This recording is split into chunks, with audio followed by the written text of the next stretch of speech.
Yeah, we use a term called customer relationship equity.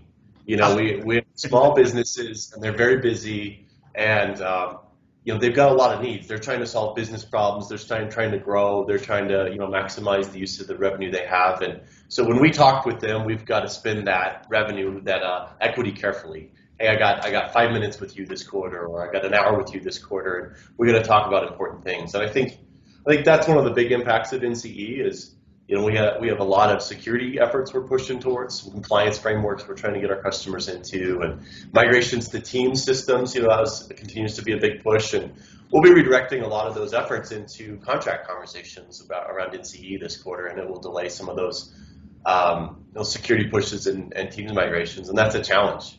There's only so much time, so much effort that our team has and the customer has to have these conversations, and I think that'll have a long tail because each contract, each license the customer has a different term. So if they add some licenses partway through a 12-month term, that those new licenses on a different SKU have a different term, and so these conversations will have to become a regular part of our interactions with our customers to kind of talk about which of their licenses are coming up on a new expiration and what they plan to do. So it's going to be a long-term, from our perspective, I feel like a little bit of a distraction from a lot of what we're trying to accomplish. We're going to have to spend a lot more time on contract discussions that we've moved away from in the MSP industry. We've moved to everything's as a service. We even sell our firewalls as a service. They don't have to pay for anything up front.